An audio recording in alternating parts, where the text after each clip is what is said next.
Hey strummers, what's going on? Jeff from Strumwood Guitars, and today's going to be a fun one. I hope.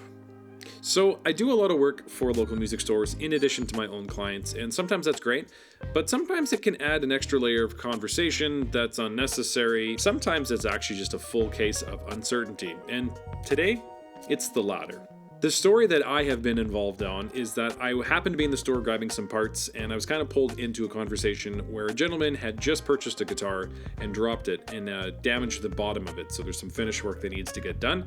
So since then, I now have acquired the damaged guitar in the case. I haven't opened this, I haven't looked at this, I have no idea what I'm about to adventure on, so I thought it'd be kind of fun to bring you through my steps, and we'll just kind of go through it. So without further ado, let's check out this repair on an Ibanez AZ. This Ibanez Prestige is a roasted maple neck on an alder body with a beautiful Koa top. It has Seymour Duncan Hyperion pickups and a 2-point Goto bridge. So in terms of trying to find the repair, it wasn't the easiest thing to see, but I could very easily feel it. And it's because it's been covered by packing tape to prevent further damage. But it's this small section where the Koa and alder meet. And the only issue with this is because it's been covered in packing tape, I don't know how long it's been on the guitar, and when I pull it off, just due to its high tackiness and if it's adhered to the guitar, this could actually be pulling some of these lacquer chips with it, just making this job a little bit bigger than it needs to be.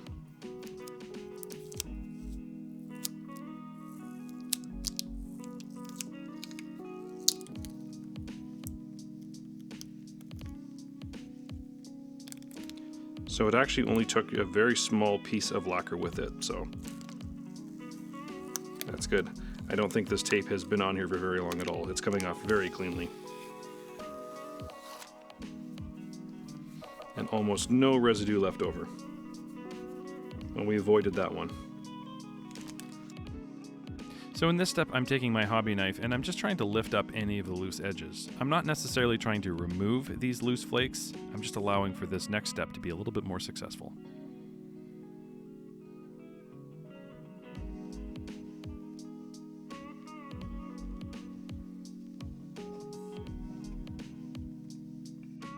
And this very satisfying glue up is brought to you by the fact that we were able to lift the edges of the finish, allowing for this very thin super glue to flow in underneath. And I'll do that around the edges, and then I will start to use a medium viscosity super glue in the center and build this back up to the rest of the finish around it. Spraying it with a little bit of accelerator will just prevent it from pouring down the side of the guitar.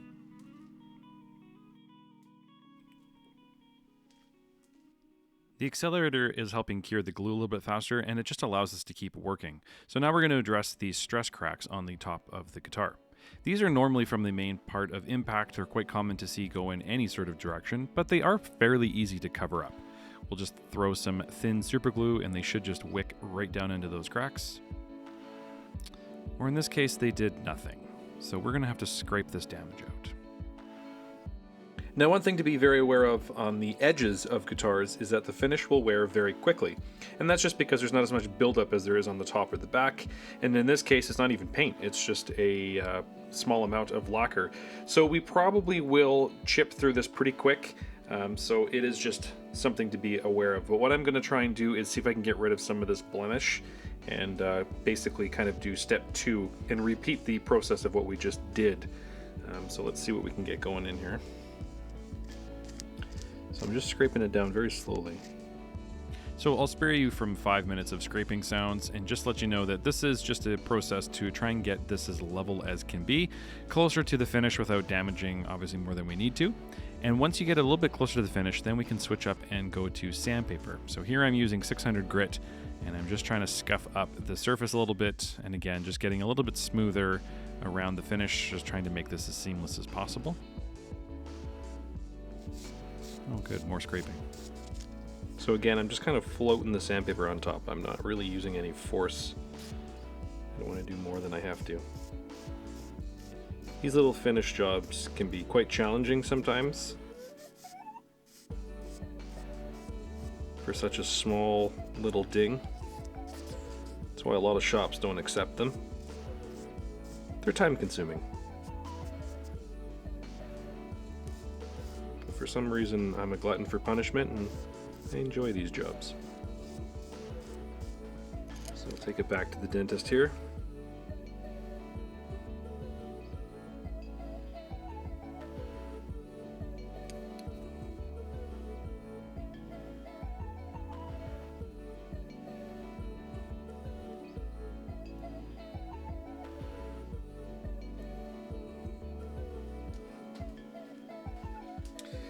And this is just kind of the game, going back and forth between all your tools.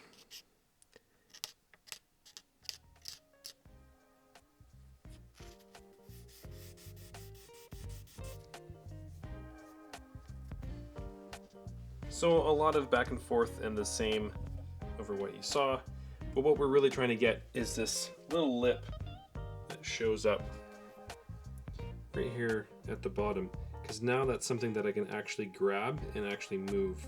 And that's what we need to be able to get under, and I actually did quite a bit of scraping to get to that. So that was the reason why I didn't fill the first time. So we want to just be able to expose a little bit more of that all the way up. And then we should be able to fill that. So that was a pretty substantial drop, whatever happened. Okay, so after a lot of more of the same, we basically just kind of kept scraping along, and you can see just the edge of finish starting to poke, and just the touch of wood grain, which is a little bit further than I wanted to go, but unfortunately that lacquer was shattered all the way through, and there was no way really of salvaging it, getting any glue to kind of make its way through there. So we'll have to smooth it out and build it back up. So it's just an extra couple steps, but we still don't have a huge surface to work with. So the first thing I'm going to do is use just a little bit of thin viscosity super glue and just kind of hope for the best that it kind of fills in. We don't really have any cracks, to be honest, but I'm going to just very lightly press it and kind of just dab the tip in. I don't squeeze the bottle or anything, because then it's just going to get everywhere. And then we'll hit it with a little bit of accelerator, and then we'll come with the medium viscosity and kind of just start building this up. Again, it doesn't need a lot, but it sounds like a lot of steps, but it's not too bad.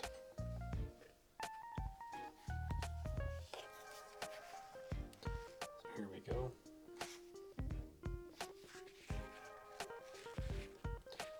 And so I almost just let gravity take its course. I'm not even squeezing the bottle. Kind of dab it, and I'll give it just a little squeeze just so I can see a little bit come out just like that. That's really all I'm looking for on this. This is the trick. A lot of people are scared to use glue on their guitar, and as they should be, but you can also see it coming down the spout.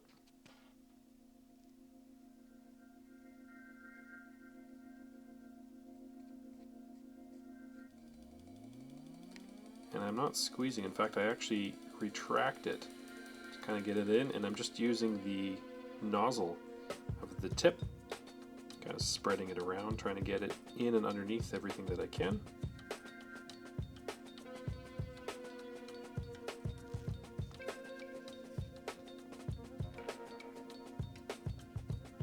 Annoying sound.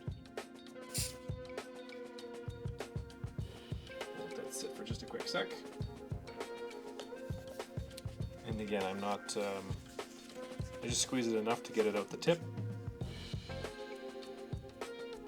And I just kind of dab it in place.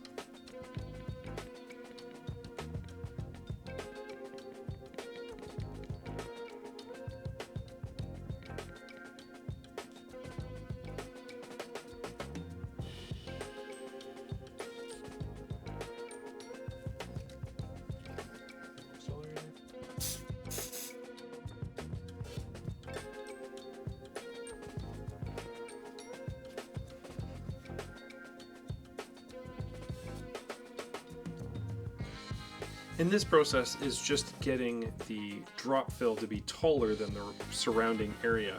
And then when we start to smooth it and sand it out, then it will all be the same level, and you won't be able to feel it or see it.